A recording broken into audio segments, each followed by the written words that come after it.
Okay, I think I can start. Okay, good evening, everyone, once again. Um, Apologies for this short notice. What I thought of is the fact that tomorrow morning's class might not hold, right? And I don't want us to lose the whole week without having a class. That was why I decided to arrange for this class today. Apologies once again for the short notice, but it's all it's all good because if we're able to finish today, then that means we'll have wrapped up with AAA so that we have time for other papers, for those that are writing other papers, okay? And for those that are only writing advances and assurance, it gives them ample time to practice questions, and where there is a need, they can also reach out to us, the facilitators, to assist one way or the other in areas where they are not clear, right? So that is the whole essence. That's why I want us to have the class today. And I'm happy that despite the short notice, some of us were able to join. Okay, I appreciate. I'm not taking it for granted. So let's start. We have two chapters left. This is chapter 12 and chapter 16. Okay. Now, this chapter 12 is a continuation of what we have discussed in chapter 1, the meaning of audit and assurance. If you remember chapter 1, we look at types of assurance services there, but it's just that we look at it from the summarized point of view. But here we are going to go a little bit deeper, a little more detailed in this chapter, so we can have an holistic understanding, okay, of what assurance services is all about. So I did not say again that we're talking about assurance services, right? Like I said, for you to have an assurance service, you must satisfy the five elements of assurance engagement. That is CREST, okay? Criteria, reporting, evidence, subject matter, and three-party relationship. Once you're able to satisfy this condition, then you are on to an assurance engagement. But where these elements are incomplete, whether one is missing or two are missing or any of them is missing, then you can call it any other engagement other than the assurance services, okay? So we are going to look at some of these aspects, okay? Or types of assurance services. We are going to go a little bit detailed in it. So we'll be looking at corporate governance issues, right, that are including risk assessment and internal control system. We're looking at e-commerce and operation of e-commerce activities. We're looking at system reliability. We're looking at performance measurement, both financial and non-financial. We're looking at value for money. Okay, so these are some of the areas we'll be looking at under the assurance services. Now, as we have the international standard on auditing, right, ISA, that regulates some aspect of audit and assurance services. For assurance services, we have an auditing standard, which we call National Standard on Assurance Engagement, ISA 3000, that regulates assurance services, okay? So the International Framework of Assurance Engagement, right, have been able to give us a distinction, okay, between an audit of financial statements and a review of financial statements, okay? So if you look at audit, right? If you look at audit, you can use the ISA, International Standard on Auditing 200, ISA 300 for audit. But for reviews, what you normally use are international standard on review engagements, okay? That's what we use. We don't use ISA for review. We use international standard on review engagement for that, all right? Now, if you talk about assurance services, right, or assurance assignment, it gives a reasonable level of assurance, right? Some of them give a reasonable level of assurance, and some others give a limited level of assurance. But what is important is that in assurance engagement, it is not possible to have an absolute level of assurance, and we have explained that in chapter 1. okay, where we talk about the reason we cannot have a full level of assurance, which are the lack of precision, often associated with subject matter, okay, that is, there's no financial statement uh, that is free of misstatements, okay, the nature of the evidence available, right? The time scale involved, the timing of the audit can also be a factor where you cannot have absolute level of assurance, okay? Now, the reference standard we'll be using is ISA 3000. It sets out uh, basic principles, key procedures, and guidance for professional accountants, okay? Especially the ones we call them practitioners when carrying out their relevant assurance engagement, all right? The general points for International Standard Assurance Engagement 3000 are set out below. So it covers areas such as ethical requirements, okay, which we have already looked at in chapter 3, the rule of professional conduct, all those confidentiality, integrity, objectivity, and the likes, okay. It also covers quality control, which we have also looked at in chapter 5, when we talk about quality control, each individual audit engagement, and the audit firm as a whole. We have looked at that also. Now, the engagement should be performed, we plan and perform with an attitude of what? Professional skepticism. We have also looked at professional skepticism in chapter 4, okay, where we said that as an auditor, you must have an attitude of what? Professional skepticism. What do we mean as an auditor? You must have a probing mind to whatever audit evidence is provided or presented by the client, okay? You shouldn't take everything that they give to you as accurate, okay? You must be able to critique whatever information that is made available to you by the client, okay? So before completion of the assurance engagement, the client might ask for the nature of the engagement to be changed to a non-assurance engagement or for the level of assurance to be reduced. Okay? What that happens is when this happens, the practitioner should consider whether the request is appropriate or should not agree to the change unless there is a good reason. So what we are saying here is that as the child accountant or as the um, engagement partner in charge of an engagement, you should not allow the management or the responsible party to dictate how your engagement should go. All right. You shouldn't have the power to influence your engagement. That is why you are an independent practitioner, okay? You don't allow them to do what? To influence your engagement. Otherwise, it defeats the purpose of assurance engagement because some people are good, some users are going to rely on your audit report at the end of the day. And if it is found that, if it is found or if it is discovered that you were acting on the directive of the management, then it defeats the purpose of that assurance engagement. And again, it will have contradicted the whole essence of ISA 3000. Okay. So one thing we need to also realize is that in assurance engagement, right, the main objective is for the practitioner to evaluate and measure the subject matter against suitable criteria and to be able to express an opinion that provides the user with a level of assurance about the subject matter. So why the practitioner is brought on board is to be able to further give credence to what the management has done, okay? So you should be able to either confirm that the management has acted in the best interest of the owners of the business or not, right?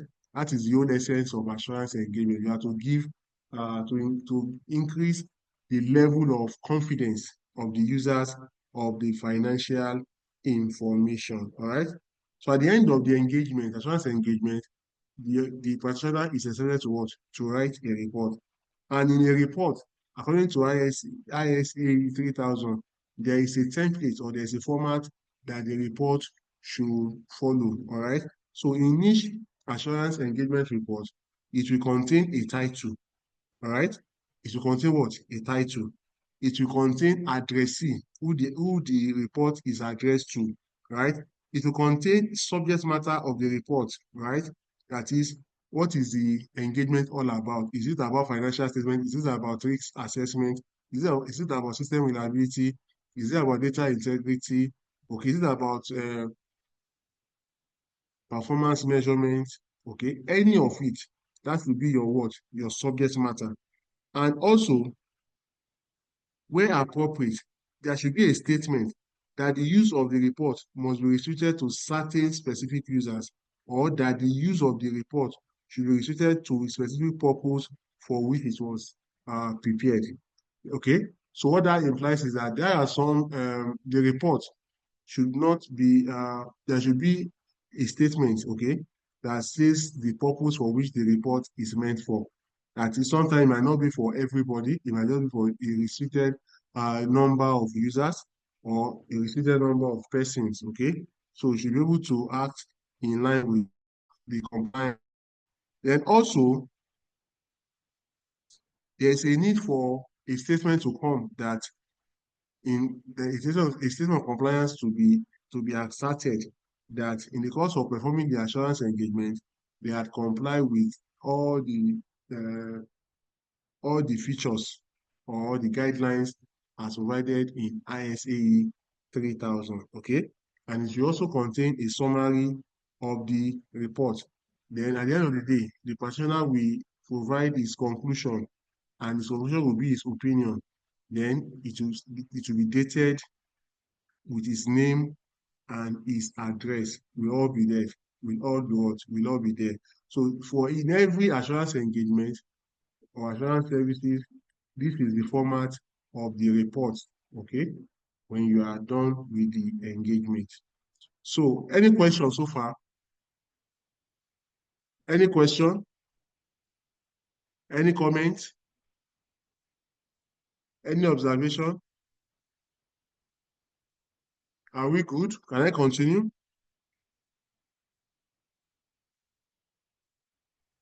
We can continue, sir. All right, thank you very much. So at the start of this chapter, I've already listed the types of assurance services or assurance engagements that we want to discuss, okay? So we're talking about um, report on risk assessments, right? Your report on risk assessment is a type of assurance engagement because it satisfies the 5 elements for assurance services. It satisfies the 5 elements for assurance service. That is what? CREST, criteria, report, evidence, subject matter, three-party relationship. All right. For the risk assessment, the criteria will not be IFRS. The criteria will be ISO 31000. I talked about what? Risk management. Okay. Then that means that the essence of that uh, engagement is to be able to confirm whether the organization is exposed to risk or not. Okay. That is the whole essence of the risk assessment, to confirm that whether the organization is exposed to risk or not. Then there is another type of assurance service that you can also look at, which is the um, engagement relating to performance measurement. Okay, the performance measurement can be of 2 types. It can be the one that relates to financial. It can be the one that does not relate to financial. So it could be financial or non-financial. Okay, so this indicates that management, whether the objective of the entity is being achieved. So the performance will be measured. How do they measure the performance?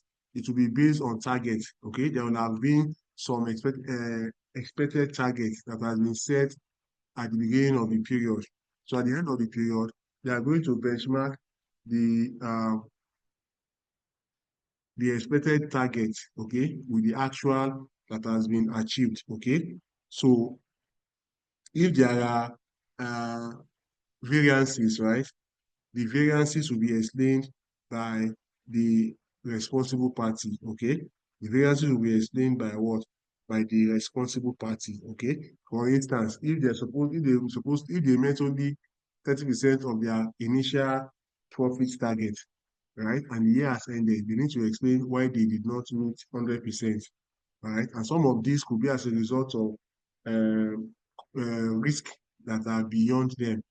Like for instance, when you have competitors, the risk of competitors cannot be overemphasized, okay? So competitors can go there to any length just to ensure that they retain their own market share or they take out of your own market share. Okay, they can fight that dirty. Okay, so that could be a reason why the organization did not meet their set targets. Okay, and for the non-financial, it could be as a result of the fact that maybe there's high labor turnover, right? They have said that at the beginning of the year, they would have been able to recruit over 100 staff, but as at year end, they only had only 70 staff left. So one of the reasons why you might have that could be as a result of policies that are not human centric. Okay, you had policies that doesn't empathize with the workers. Okay, you just treat workers like rag or like piece of trash. All right. So when some staff get to such organization, even if you have pushed them from from a reputable organization, they would rather go back to where they were coming from rather than to continue to suffer or to work in a toxic environment. Okay, you understand what I'm saying? So that is for performance measurement. Then we also have engagement relating to system reliability. All right, that one also satisfy the element for assurance engagement, the CREST. For system reliability, you are looking at whether the internal control system, okay, is strong or it is weak. All right. You are trying to evaluate whether the internal control system is strong or it is weak. So you are going to evaluate the client's internal control system to be sure that the the system is support the financial reporting. Because if you have a weak internal control system, it could affect the financial reporting. Okay, so at all times there will be a need for the practitioner to be able to evaluate, carry out an extensive evaluation of the client's internal control system.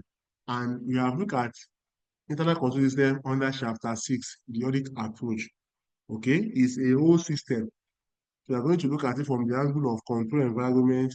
We're going to look at it from the angle of risk assessment.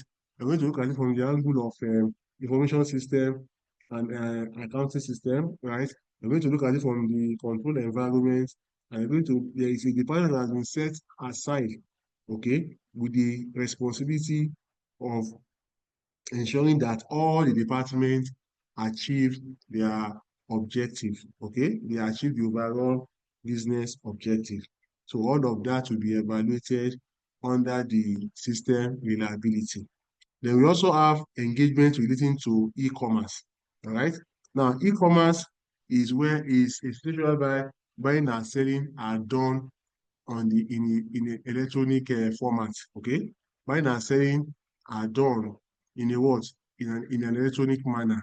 Okay, they are not done manually, rather they are doing it over the what over the internet. We call it electronic commerce. Okay, so in electronic commerce there will be a need to evaluate whether there is a functional structure or framework in place that guarantees that those transactions that occur over the internet are secured.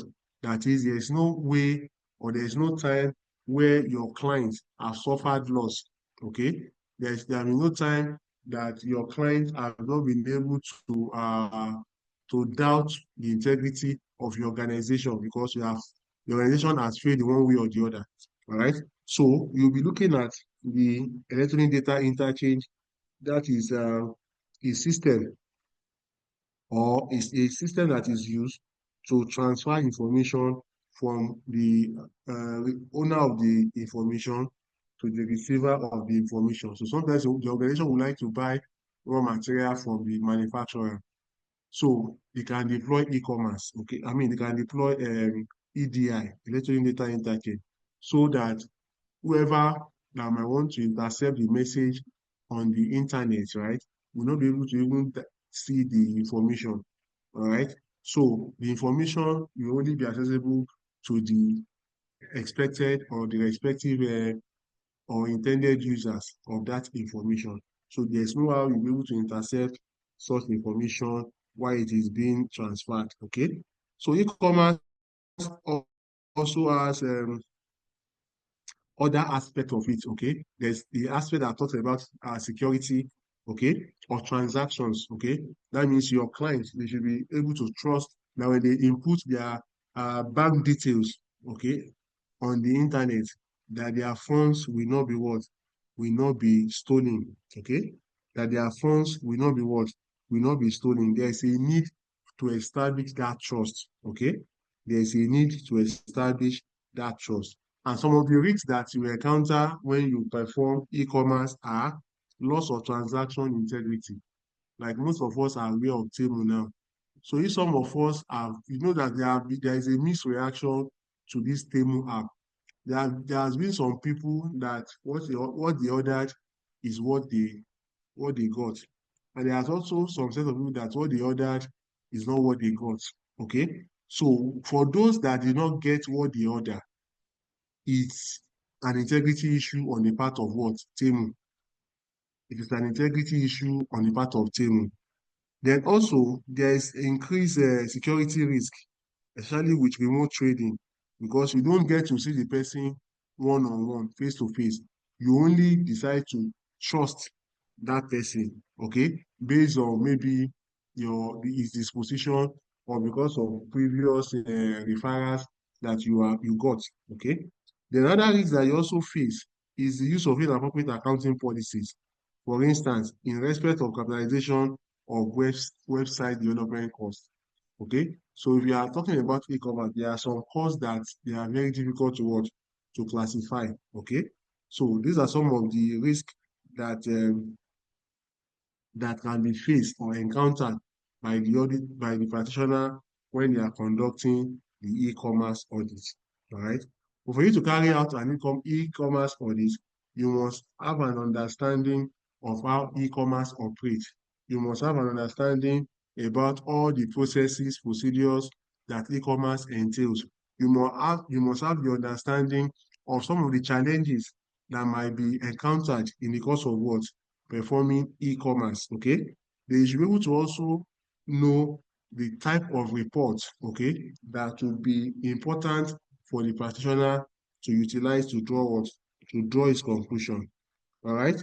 So for the whoever the practitioner is, before accepting the offer or the appointment as a practitioner for e-commerce audit, he must be able to establish or explain that he can he has an understanding of how the e-commerce business operates. Okay. Then he must also be able to obtain a detailed knowledge of the client business. Okay. Then also we must plan the engagement such that an important aspect of planning may be to make available audit staff and appropriate expertise in e-commerce. Okay, e-commerce is more about IT audit. And when you don't have the competence, then it will not need for you, there will not be any need for you to accept the appointment, okay? Because the e-commerce business is strictly for those that have expertise, okay? Be able to understand the e-commerce business, all right? Then the audit firm also should be able to identify and evaluate the risk in the system. Now, I've talked about this before, okay? All of these are what the practitioner should have at the back of his mind when he's carrying out an e-commerce audit, okay? Any questions so far? Any question, any comments, any observation?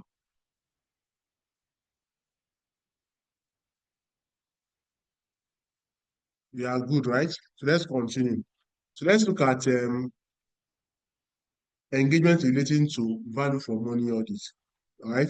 Before now, value for money audit is essentially uh, related to government, parastatals, government ministries, and government departments and agencies.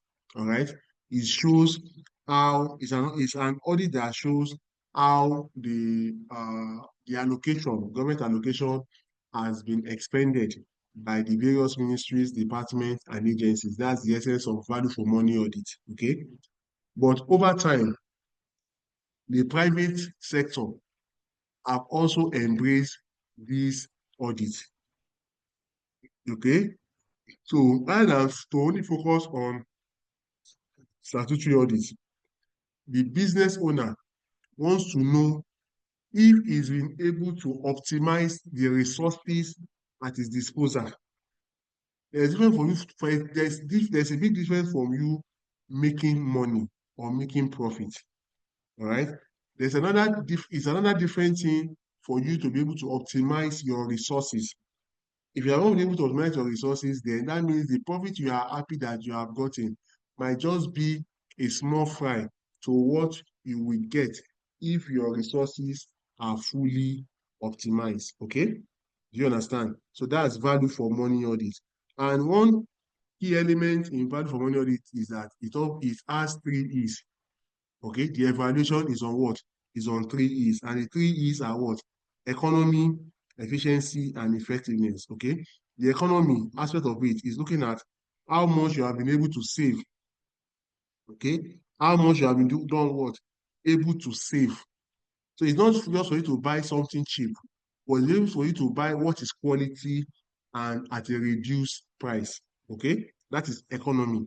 Therefore, efficiency, it means that you are using resources in such a way that they produce the greatest possible amount of value. Okay, for instance, if you take crude oil now, let's say you are an oil and gas company, or you focus on the upstream sector. That means that for you to say that you have an efficient operation, you should be able to get or extract at least 50 byproducts of the crude oil. Because the crude oil that we talk about in Nigeria, that Nigeria is the 8th producer of crude oil in the world, right? I don't know whether the status has changed now. The crude oil, based on research that has been confirmed, there are about 50 different byproducts on the crude oil. So if you say your company is an upstream oil and gas company, then there should be a report of how you have been able to extract over 50 different byproducts of crude oil. That is when you can say that your processes are what? Efficient, right? For effectiveness, right? It means you are using resources in such a way that you achieve the desired objective. That is, you are doing it right first time all the time. That means you don't allow for what? Wastages. Because wastages are leakages to your what? To your profitability. If you don't take care of your wastages, in the long run, it's going to affect your what? Your profitability. And there is no how you are going to rework a waste that you are going to get the original value that you would have gotten if it had not resulted from waste, or if you are not generated to waste. If you process a raw material from the scratch, it is more beneficial than for you to now do a rework on a waste product.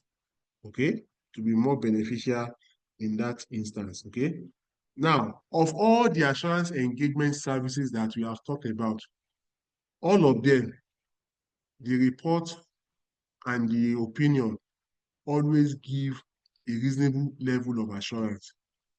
However, this particular assurance service is the only one among the assurance services that gives a limited level of assurance, and that is the one we call the prospective financial information. Okay, this engagement focuses on forecast. Okay, it focuses on forecast. So for an organization to utilize PFI, prospective financial information, two things must have happened. Number one, the internal control system is superb, is excellent. All right. The number two, there is a possibility of generating accurate information from the system. So you can generate accurate information from the system. There's nothing stopping you from being able to do what? To forecast into the next 5 years. Okay? But because it's forecast, it's based on estimates, it's based on assumption. And we know, or you agree with me, that the future cannot be predicted with exactitude, that you cannot say this is what is going to happen in the next 5 minutes, okay? So because of that, you are going to issue what? A disclaimer saying that, or a statement saying that they should exercise caution, that what has been forecasted might not turn out to be, okay? It might not happen the way it has been what? It has been projected, all right? So that is what we call a PFI. And PFI, you can utilize it on revenue. We have what we call forecasted revenue, okay? You can utilize it on capital expenditure. You can utilize this on revenue expenditure. You can utilize this on profit. You can utilize this on cash flow. You can utilize this on what? On working capital. Okay? So what that implies is that you can make assumption, you can use estimates, okay? You can do forecast on all these aspects, but you must put a statement there that there is a possibility that it's not going to happen in that manner. Okay? Let them know that it is showing that there's a limitation because you cannot predict the future with accuracy. Okay, so that is what we talked about. All right. So there are different procedures to be used when you want to conduct a PFI. Okay, but first of all, and most importantly, there's a need for the practitioner to have gained understanding of the client business. Okay, must have gained understanding of the what? Of the client business. Then also in the use of assumptions and estimates, right? The auditor should seek evidence to support this estimate. That is the estimate that the practitioner is going to use should be realistic estimate or reasonable estimate, okay? Then also, where assumptions are used in the preparation of a projection, the auditor should assess whether they are realistic or sensible, or whether the full implication of the hypothetical assumption has been properly reflected in the what? In the PFI. Okay? The auditor should assess whether the PFI contains all relevant material matter items that has a significance, or that is significant, that is has been what? Has been omitted. Okay? So in the use of PFI, the auditor should ensure that the critical aspect of the engagement has not been omitted. And the critical aspect is to be able to what? Obtain sufficient and appropriate audit evidence to back up the assumption, okay? Because the assumptions should be realistic, or they should be what? Reasonable. All right? The auditor should also ensure that where is not able to obtain the necessary information, okay, if you obtain a letter of what? Representation, or a written representation from the management, okay? Because there are instances that will not be able to get the whole information. So when the information is not made available to the auditor or the practitioner, the next thing he needs to do is to seek reasons why such information is not provided, okay? Then that's what he needs to do. Then at the end of the day, he is done with his PFI. He will write his what? His report. But in his report, he's going to put in his opinion that there is a possibility that what has been planned, what has been forecasted, might not turn out like that. So that everybody is prepared. Okay? Like I said, nobody can predict the future. All right? So that is how the PFI, so of all the assurance services, it's only the PFI that gives a negative report, or it gives what we call a limited level of what? Assurance. Any questions so far? Any comment? Any question, comment, observation?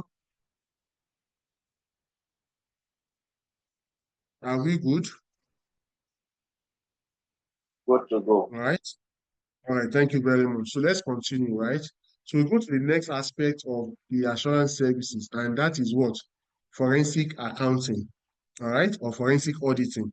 So what is the meaning of forensic? Now, forensic literally means the the presentation of evidence before the court of law. That is the meaning of forensic. Okay? The presentation of evidence before the what? Court of law. That is the meaning of what? Forensic. All right. Now, when you're not talking about forensic accounting, what it means is that it involves preparing financial information for use as evidence by a court, as used by evidence by a court of law. Okay? So what we are saying here is that when we're talking about forensic accounting, it can be applied in the following areas where there is loss of earnings. You can investigate, you can carry out investigation into loss of earnings. Okay?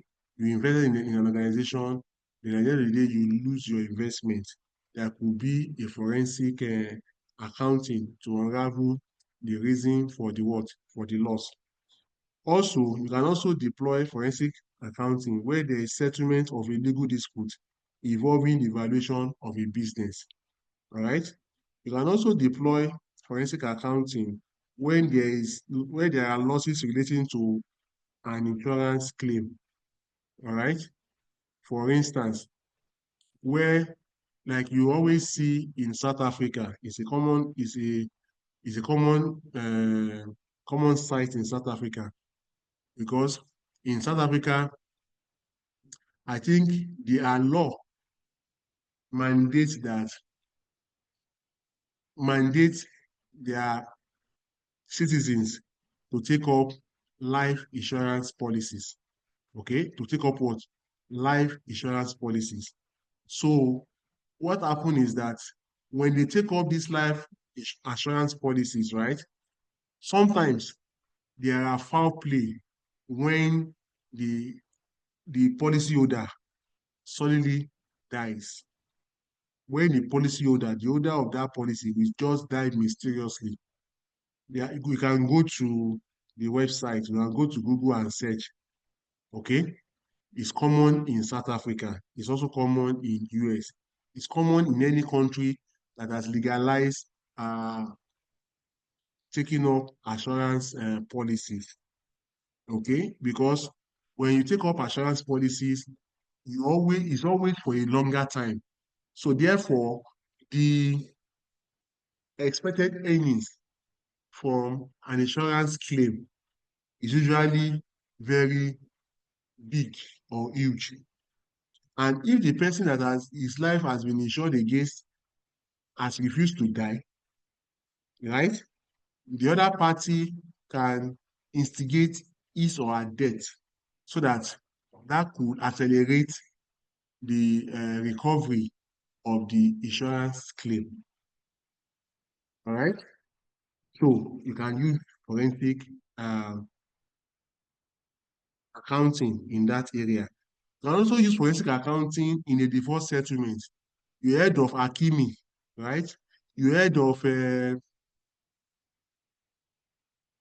Tom Brady in US, the popular NFL that married one model that after the divorce, the wife wanted half of the estate.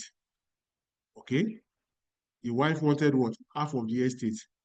Because in US, the law favors the women. So that is why in US you always see that when they are in love, they always sign what we call a prenuptial agreement. Okay, that is in case in future you divorce, you only be entitled to what the person had before the marriage. You cannot be entitled to other investments that belongs to that person after you had been separated or you are divorced. Okay? So that is why, because if you go to these advanced countries, you are seeing that many big people, celebrities, billionaires, have been wrecked because of what? Their settlement of divorce. All right? And go and see I'm not trying to be gender biased here. What I'm doing is for academic purpose, right? And all of this can be confirmed from the social media or can get it from the Google. All right. I'm not trying to gender bias. It's an academic exercise because we are looking at divorce settlement. So as I was saying, I forgot what I wanted to say. Okay, I've remembered. If you look at the richest women in the world, we have the richest men in the world. If you look at the list of the richest women in the world, the first five, the top five of the richest women in the world, they made their money from what? Divorce settlement. The likes of Belinda Gates, the likes of Jeff Bezos' wife, all right, and many more like that.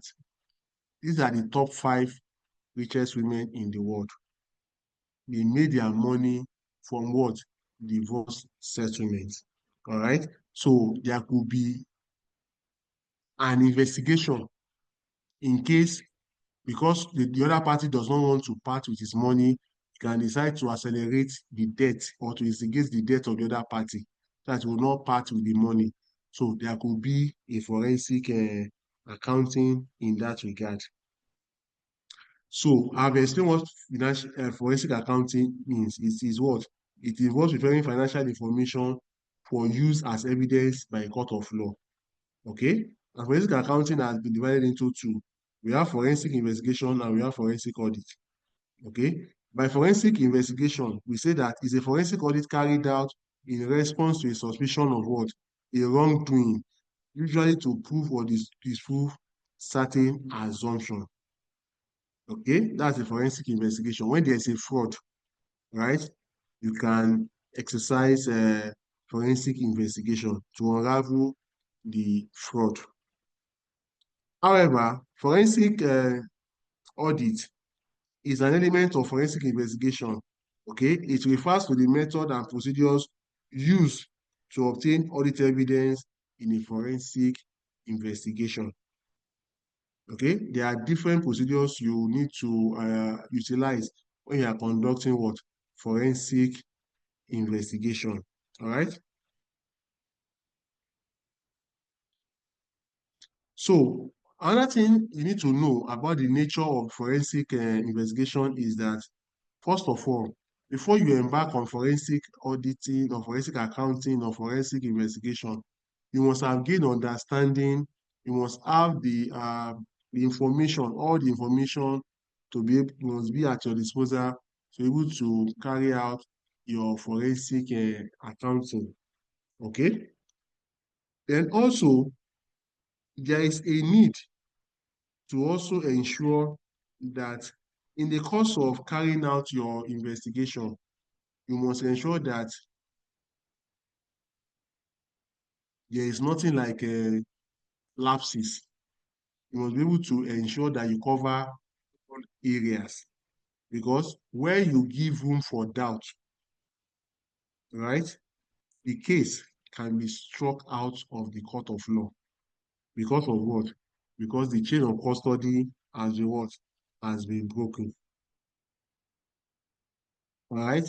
So any forensic accountant or forensic auditor that is performing a forensic investigation or a forensic audit or a forensic accounting must be prepared that the essence of forensic audit or forensic accounting is that for the perpetrator to be able to what?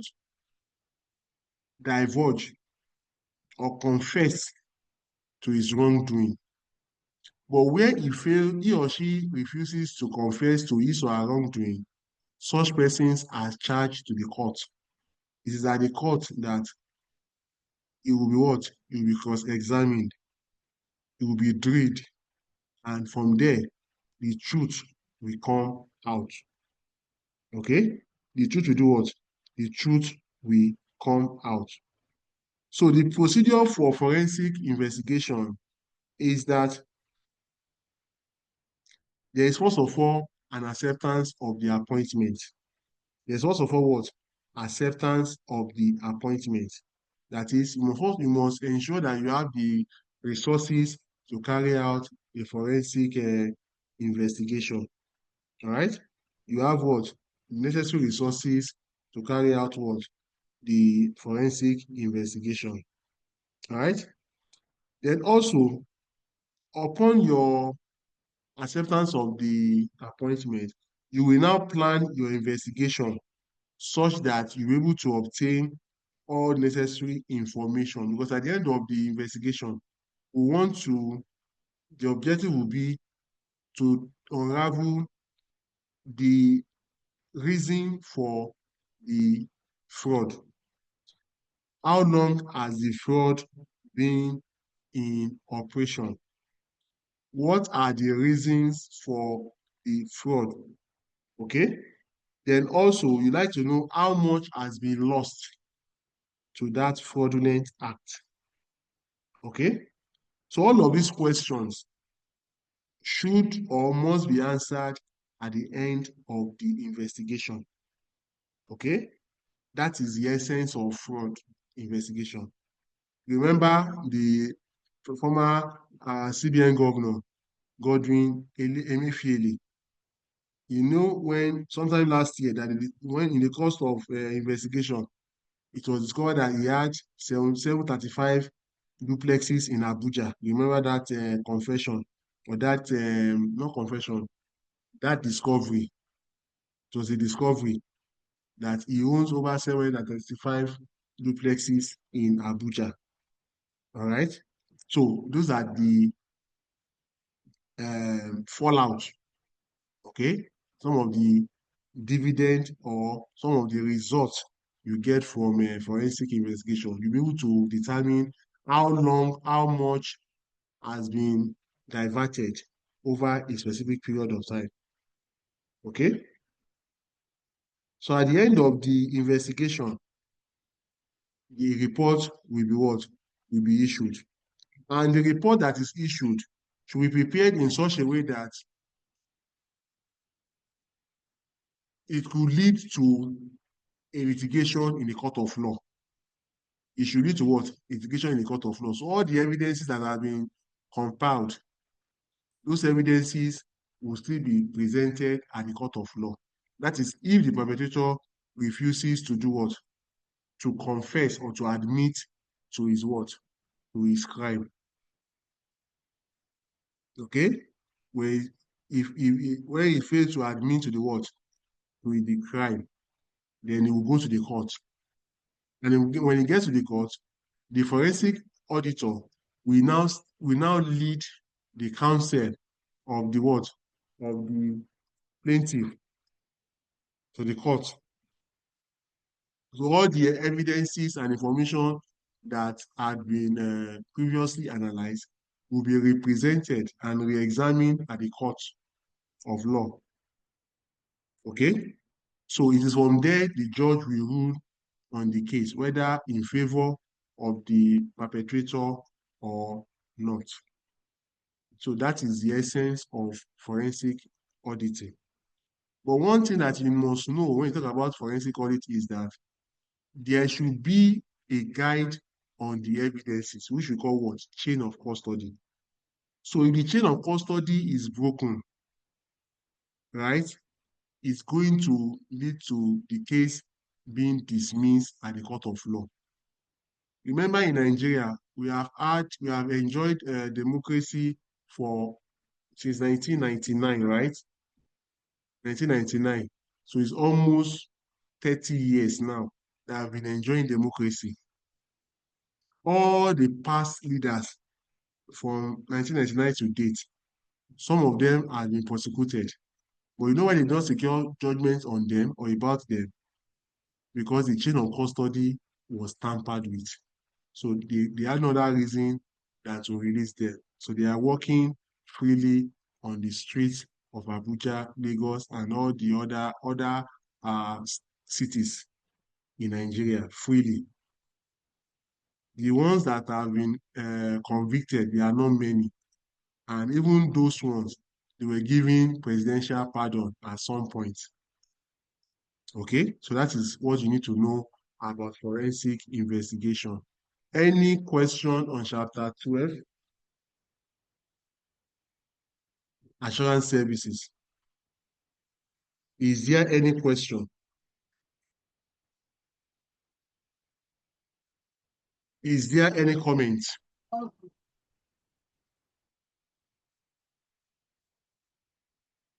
Is there any comment?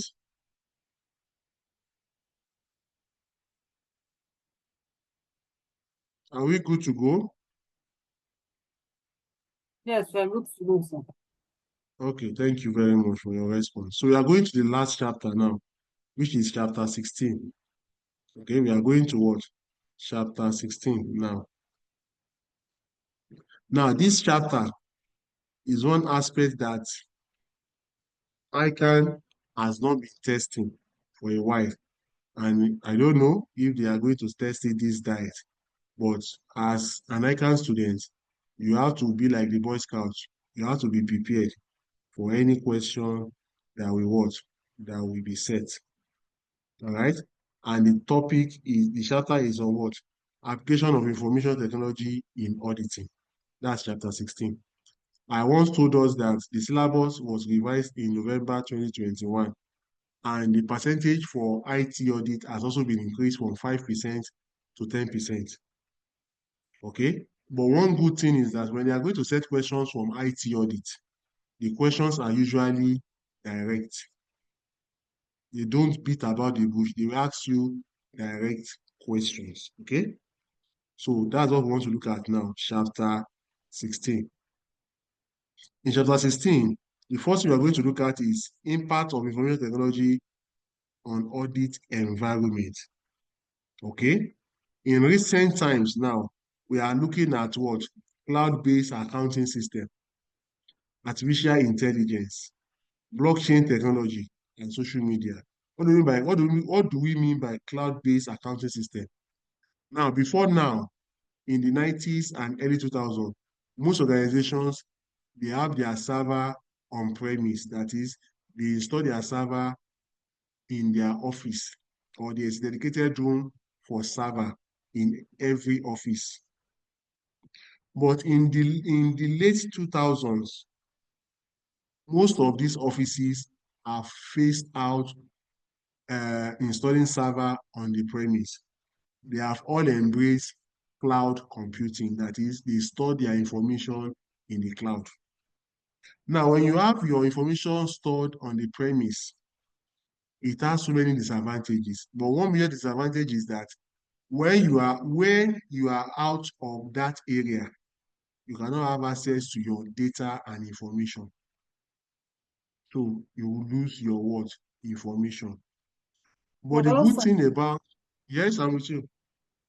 Okay, sorry, but we have treated this thing, we treated it on All that of was them, last week. are we done everything? Yeah, yes, we treated it on 2nd of March. Thank you very much. So that means we are done. Do I have the whole house support what she said? I think we have done it. Thank you, madam. We are done. Is anybody supporting what she said? Please respond now. Okay. The issue is that, sir, it's not everybody that always be present in the class. So some of us that were absent, maybe if they have treated it and if they confirm, no wahala, but some of us did not attend the class. But you have received the recording now. Yes, sir. For those that did not attend or they were not present, that is the essence of recording this lecture. Okay, it might not be practical for you to be present in all the classes for many factors. Okay, it could be because of work, it could be because of emergency. But one good thing that we always do is that we send out the recording, the lecture recording. All right. So what I can do is this. Listen to the voice recording first, because I know that the voice recording has been set for that chapter 16. If you have any issue, the time, you still have ample time. March has just started. The whole of April is still there. And we have May. Your exam is coming up late May, right? Maybe around 18 or so, May. So you have almost 2 months, if I may say, or 8 weeks. So what I can do is this: listen to the voice recording for all the chapters. I am volunteering this. Nobody is asking me to do this. The management has not directed me to do this. But what I want to do now, and that's why I'm doing this on behalf of the equity professional. I'm also doing it on behalf of the students, because our joy is to see our students to succeed. Okay? If you succeed today now, it will be to my glory that, oh, this set will pass advanced audit and assurance. So what I'm trying to say is this: go through all the voice recording or the video recording of all the chapters that we have done, from chapter 1 to chapter 16. If you have any area that is not clear, please, you have between now and end of the month to present it, so that I can work on it in April. Well, you know what I'm saying? I'll work on it in April. In April, your exam is approaching, so your brain will still be what? Very fresh. So anything we do in that April, it will be, you can carry it into the exam hall. Because I know that sometimes it can be difficult to read theoretical courses or paper. So you have between now and end of March to listen to all the voice recording from chapter 1 to chapter 16. If you have any area that is not cleared, please bring it to the front. Put it on a platform. Chapter 4, I'm not clear. Chapter 5, I'm not clear. By the time we take statistics of those chapters, those ones that are not clear, we are going to have like a revision on those chapters, so that the essence of this is that we want to have another remarkable success story in this May diet. We don't want excuses why you fail. All we want is you have succeeded. And when you succeed, we believe that you are going to spread the good news to others to come and enroll with us. All right? And that is how we grow together. Please, take this from me. Go over all the voice notes, the lecture notes, recording that you have from chapter 1 to chapter 16. If there's anyone that you are not clear with, or any area you are not clear with, please bring it forward before end of this month, so that I can do like a revision class on those aspects in April before your exam. Does anybody have any comments as relates to what I've just said?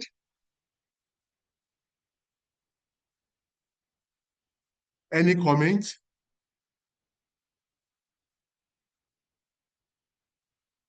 No, sir. We only appreciate your offers. Okay. So, in the absence of any question, the class has been put on hold for now, because why I'm not calling it over yet, because I want to do that. You're going to listen to those lecture notes, and you're going to come back with some areas that are not very clear. So the class has been suspended till that time. Okay? So if I don't see anything by end of March, I will assume that everybody is fine with the whole chapters. And if that is the case, that means you have done excellently as a class. All right? So enjoy the rest of the evening and continue your preparation for the forthcoming exam. Thank you. Enjoy the rest of the evening. Good night.